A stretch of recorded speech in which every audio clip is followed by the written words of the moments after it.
একটা দলের সিদ্ধান্ত রদবদল এখন জেলা স্তরে হয়েছে।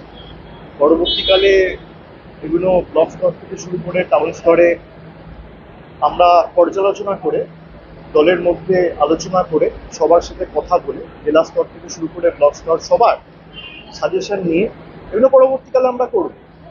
এবং যেখানেই যা চেঞ্জ হয়েছে পুরোটা দলের আমাদের নেত্রীর অনুমোদনে এটা করা হয়েছে। আপনারা সকলে জানেন এটা প্রকাশিত হয়েছে গত পরশুদিন। এবং কোথায় কি থাকবে কি না থাকবে পারফরমেন্সের বেসিসে বিগত দিনে কিভাবে তারা কাজ করেছে, অনেক জায়গায় অনেকে এমপি হয়ে গেছে, তাদেরকে জেলা স্তর থেকে সরিয়ে এসে রাজ্যে নিয়ে আসা হয়েছে। তারা রাজ্য স্তরে কেউ সাধারণ সম্পাদক হয়েছেন, কেউ সহসভাপতি হয়েছেন, কেউ সম্পাদক হয়েছেন। যারা এতদিন জেলা স্তরে কাজ করেছিলেন তারা রাজ্য স্তরে কাজ করবে। সুতরাং সবার রোল অনেক জায়গায় চেঞ্জ হয়েছে। অনেককে জেলা স্তরে নতুনভাবে সুযোগ করে দেওয়া হয়েছে। যারা হয়তো খুব ভালো প্রচেষ্টা করেছে কিন্তু আশানুরূপ বা প্রত্যাশিত হয়তো আমরা ফল করতে পারিনি, কিন্তু পরিশ্রমের কোনো কমি রাখেনি, তাদেরকেও আমরা পুরস্কৃত করেছি অনেক জায়গায়। দল যারাই পরিশ্রম করেছে, যারা দলের জন্য প্রাণপাত করে নির্বাচন থেকে শুরু করে সারা বছর মানুষের কাছে সরকারের ইতিবাচক জনসেবামূলক কাজ কর্মসূচি নিয়ে মানুষের দুয়ারে পৌঁছেছে, তাদের সকলকে যথাযথভাবে দল পুরস্কৃত করার চেষ্টা করেছে।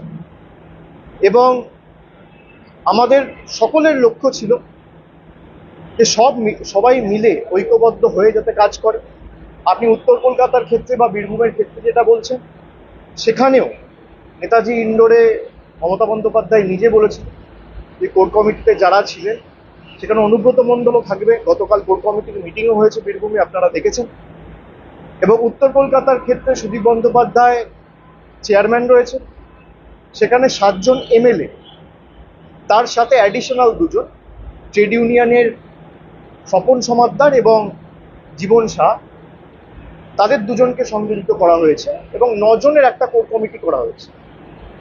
9জনের কোর কমিটি করে সুদীপ বন্দ্যোপাধ্যায়কে চেয়ারম্যানের দায়িত্বে রাখা হয়েছে। তারা সবাই মিলে যৌথভাবে কথা বলে, প্রত্যেকটা এমএলএ রিপ্রেজেন্টেশন যদি থাকে তাহলে সবাই মিলে টিম ওয়ার্ক করে কাজ করবে। এতে কার ক্ষমতা খর্ব হলো, কাকে বেশি পুরস্কৃত করা হলো, এটাকে এভাবে দেখা ঠিক নয়। বীরভূমের ক্ষেত্রে দেখা গেল কোর কমিটি ইতিমধ্যে বৈঠক করেছে, কিন্তু উত্তর কলকাতায় এখানে একটা আরে হবে, দুদিন আগে 48 ঘন্টা হয়নি। আসলে আপনাদের এক্সপেকটেশনটা তৃণমূলের কাছ থেকে এত হাই হয়ে গেছে যে একটা কমিটি রিলিজ করার পর আপনারা চান 24 ঘন্টার মধ্যে একটা বইটা হবে। এবার কেউ কোন প্রান্তে রয়েছে, কেউ রয়েছে কলকাতায়, কেউ রয়েছে কোনো জেলায়, কেউ গেছে কোনো তীর্থস্থান ভ্রমণে, সবাইকে তো 1000 তলায় আসতে 2 দিন টাইম লাগে। তো নিশ্চিতভাবে বীরভূমে যেমন গতকাল হয়েছে, অপেক্ষা করুন, নিশ্চিতভাবে উত্তর কলকাতাতেও হবে। অন্যান্য সরকারি দেখুন, কর্মচারীদের আটকে দেওয়া। আমি একটা কথা বলি, গণতান্ত্রিক দেশে গণতান্ত্রিকভাবে আন্দোলন করা, প্রতিবাদ করা বা কোনো রকমভাবে প্রতিবাদ প্রদর্শন করার অধিকার সবার আছে। আর বাংলা বলে নয়, ভারতের যত রাজ্য আছে, ভারতের প্রত্যেকটা জায়গায় অধিকার রয়েছে। কিন্তু আমি কোনোভাবে তাদের আন্দোলনকে ছোট করব না, সে ধৃষ্টতা আমার নেই। আমি কোনোভাবে চাই না এই আন্দোলনকে রাজনৈতিক রঙে রাঙানো হোক। কিন্তু যারা আন্দোলন করছে, আমার তাদের কাছে অনুরোধ থাকবে যে আন্দোলন কখনো হিংসাত্মক হয়। আমি কিছু ফুটেজ দেখেছি, আমি কাউকে দায়ী করছি না, যে জোর জবরদস্তি গেট ভেঙে দেওয়া হচ্ছে।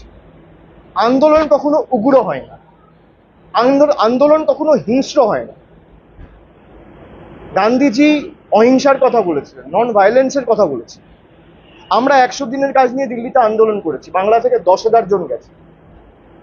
আমাদের উপর কিভাবে, এমনকি সাধারণ মানুষ ছেড়ে দিন, মানে যারা নির্বাচিত প্রতিনিধি, এমনকি মহিলা প্রতিনিধিদের, জনজাতি মূলবাসী প্রতিনিধিদের চুলের মুঠি ধরে বার করেছে। আমরা অহিংসার পথ অবলম্বন করে আন্দোলন করেছি। আমরা পরের দিন এসে রাজভবনের বাইরে ধর্ণা দিয়েছি। আমরা হিংসার পথ অবলম্বন করি।